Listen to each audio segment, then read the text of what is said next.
Good morning student. हमने कल क्या किया था, मल्टी लेवल जो प्लानिंग थी उसके लेवल्स किए थे। आज हम करेंगे प्लानिंग और रीजनल डेवलपमेंट। क्या है हमारा टॉपिक आज का? प्लानिंग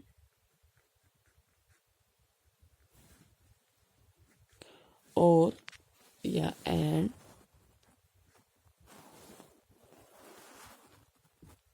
रीजनल डेवलपमेंट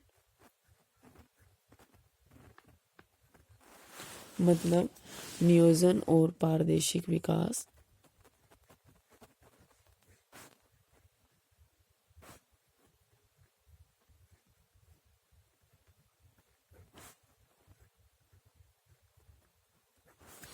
ठीक है, ये क्या होता है? देखो, नियोजन क्या होता है? किसी भी चीज की प्लानिंग करना, आपको भी पता है। जैसे एक छोटा सा एग्जांपल बताती हूँ आपको।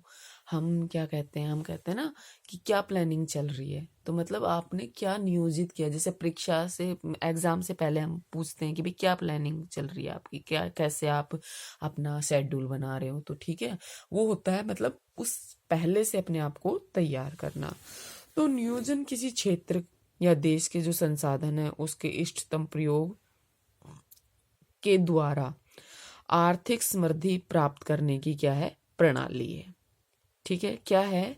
नियोजन किसी क्षेत्र या देश के संसाधनों के इष्टतम उपयोग द्वारा आर्थिक समृद्धि प्राप्त करने की प्रणाली है।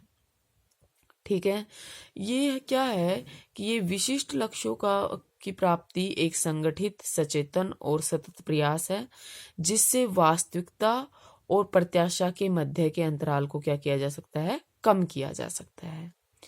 साथ ही साथ क्या होता है? आत्मनिर्भरता प्राप्त करने, अंतः और अंतर प्रादेशिक विषमताओं को दूर करने तथा लोगों के जीवन स्तर सुधारने का प्रयास है। ये क्या? नियोजन। नियोजन का जो संबंध है वो जो देश है उसके दीर्घ अवधि आर्थिक और सामाजिक विकास से है। भारत ऐसे विकासशील देशों में लोगों की गरीबी दूर करने, राष्ट्रीय एवं प्रति व्यक्ति आय बढ़ाने, आय एवं संपत्ति में असमानता को दूर करने, रोजगार के अवसर बढ़ाने, देश के बहुमुखी विकास करने और प्राप्त स्वतंत्रता को सुरक्षित करने के लिए जो नियोजन है वो क्या है? बहुत जरूरी है। आप अगर अपनी फैमिली में भी अगर नियोजन नहीं करोगे, प्लानिंग नहीं करोगे, तो क्या होता है कि फैमिली क्या होती है? बिखर जाती है। आपको भी पता है, आप प्लानिंग करते हैं जैसे भाई घर को कैसे, क्या हमें पूरे महीने का हमारा बजट क्या रहेगा, दूध कितने, ये सब क्या है? ये प्लानिंग ही तो है। ये प्लानिंग ही तो है। आप किसी शादी में जाते हैं तो आप पहले से प्लानिंग करते हैं कि मुझे ये कपड़े पहनने हैं, मुझे उस टाइम पे ये करना है, उस टाइम पे ये करना है। तो ये सब क्या है? प्लानिंग ही है। और जब हम प्लानिंग करते हैं अपने रोजगार के लिए, एक वर्ल्ड लेवल पर या एक अपनी कंट्री लेवल पर जो प्लानिंग करते हैं, जो हम अपने उसके लिए, अपने रोजगार के लिए या अपने विकास के लिए जब हम प्लानिंग करते हैं, तो वो क्या होती है? एक तरह से हमारा एक नियोजन होता है। हम उसके अकॉर्डिंग अगर काम करते हैं तो सरकार भी क्या करती है? प्लानिंग ही तो करती है कि भाई कैसे कैसे किन किन क्षेत्रों का डेवलपमेंट करना है। वो प्लानिंग कर लेती है कि भाई ऐसे ऐसे ये काम करने हैं, फिर उनके अकॉर्डिंग वो काम करती है। ठीक है, तो प्लानिंग बहुत जरूरी है। पंचवर्षीय जो योजनाएं हैं उसमें नियोजन, ठीक है, क्या है? एक सेकंड, क्या है? पंचवर्षीय योजनाओं में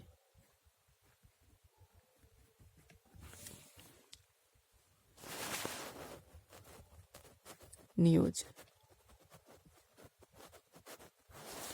ये जो पंचवर्षीय योजनाएं हमारे देश में जो लागू हुई है, इनकी भी तो पहले से प्लानिंग की गई थी। ऐसा तो है नहीं कि भाई पंचवर्षीय योजनाएं बना दी और इनको लागू कर दिया। ऐसे तो कोई सक्सेस हो ही नहीं सकता। तो हमें क्या करनी पड़ती है? पहले प्लानिंग करनी पड़ती है। जब भारत आजाद हुआ था 1947 में, ठीक है, उसके बाद जो नियोजन की आवश्यकता है वो हमें महसूस हुई, क्योंकि उससे पहले तो हमारे देश में कोई नियोजन, कोई प्लानिंग नहीं थी। हम तो करते ही नहीं थे। कौन करते थे? अंग्रेज करते थे। उनकी प्लानिंग थी, इसी कारण से तो क्या हुआ? हमारा देश क्या हो गया? पराधीन हो गया उनके। अगर हमने पहले से प्लानिंग कर ही रखी होती, हम प्लानिंग को समझते, तो हमारा देश कभी किसी के अंडर ना होता। ठीक है, तो हमें प्लानिंग की जरूरत कब पड़ी? जब भारत आजाद हो गया तब। और उसके परिणाम स्वरूप क्या हुआ, जो सोवियत संघ है, जैसे रूस है, वो हमारा बहुत बड़ा, क्या बोलते हैं उसको, हमारा हितैषी रहा है रूस। ठीक है, तो उन्होंने क्या किया, समाजवादी देशों से हमने प्रेरणा ली और राष्ट्रीय आय, प्रति व्यक्ति आय, रोजगार, कृषि उत्पादन, औद्योगिक विकास, इन सब में वृद्धि करने के लिए, और जो आर्थिक असमानता हमारे बीच में फैली हुई थी उसको दूर करने के लिए, आत्मनिर्भर बनने के लिए, और विदेशों पर जो हमारी निर्भरता थी उसको कम करने के उद्देश्य से क्या किया गया, ये जो पंचवर्षीय योजनाएं हैं इनकी स्टार्टिंग की गई। ठीक है, ऐसा नहीं है कि भाई ये योजनाएं की जो हमने जैसा किया वो वैसी ही चली आ रही है। इन योजनाओं की जो प्राथमिकता है वो बदलती भी रही है, लेकिन जो नियोजन के मुख्य उद्देश्य थे, जैसे विकास, आधुनिकीकरण, आत्मनिर्भरता और जो सामाजिक न्याय है, ये क्या रहे, हमेशा अपरिवर्तनीय रहे। मतलब इनमें कोई चेंजेस नहीं आया। ये सारी चीजें तो हमें करनी ही करनी थी, चाहे कोई सी भी हमारे पास पंचवर्षीय योजनाएं रही हो। ठीक है, तो अब हम कौन सी करेंगे, पहली पंचवर्षीय योजनाएं। ठीक है, पहली पंचवर्षीय योजना।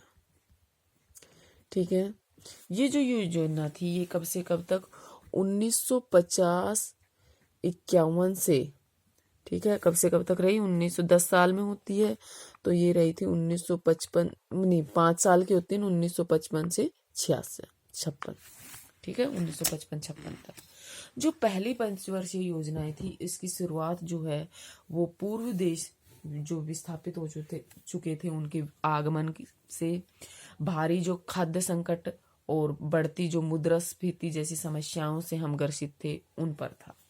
ठीक है, परिणाम स्वरूप क्या हुआ, जो विस्थापन के कारण जो आ गए थे या जो चले गए थे उनके बसाव, तीव्र कृषि विकास द्वारा खाद्यान्न में आत्मनिर्भरता और मुद्रास्फीति पर नियंत्रण को पहली पंचवर्षीय योजनाओं के मुख्य उद्देश्य थे ये। ठीक है, साथ ही इसमें समग्र और संतुलित विकास पर भी बल दिया गया। ठीक है, जिससे राष्ट्रीय आय में वृद्धि की जाए और लोगों के जीवन स्तर में सुधार किया जा सके। जो पहली पंचवर्षीय योजना है उसमें कृषि सहित सिंचाई, बिजली विकास को सर्वोच्च प्राथमिकता दी गई, जिसके लिए कुल 2069 करोड़, ठीक है, और बाद में इसको बढ़ाकर कितना किया गया, 2378, मतलब 44.6%। तो इस दौरान क्या हुआ, ये इसमें क्या क्या शामिल किए गए थे, ये जो पहले क्या था, 2069 करोड़ और बाद में बढ़ाकर 2378 करोड़ का जो परिव्यय था वो निर्धारित किया गया, जो संपूर्ण योजना का कितना था, 44.6% था। इसी दौरान क्या हुआ, भाखड़ा नांगल, कोसी, दामोदर घाटी, हीराकुंड, ये जो परियोजनाएं थी, बहुउद्देश्य जो परियोजनाएं थी, इनको और सिंदरी के जो उर्वरक कारखाने का निर्माण कार्य क्या किया गया, शुरू किया गया। ठीक है, पहली जो पंचवर्षीय योजना थी उसके दौरान सामान्य जो वृद्धि थी उसका जो वार्षिक औसत है वो कितना रहा, 3.7% रहा। ठीक है, जो केवल और केवल कितना था, हमने जो लक्ष्य रखा था 44.6%, उसका केवल 1.2% ही था। ठीक है, तो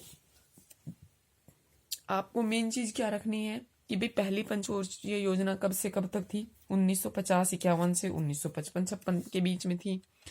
इसमें लक्ष्य क्या क्या रखे गए थे, कौन कौन सी समस्याओं को रखा गया था, तो ये 3 मुख्य समस्याएं थी।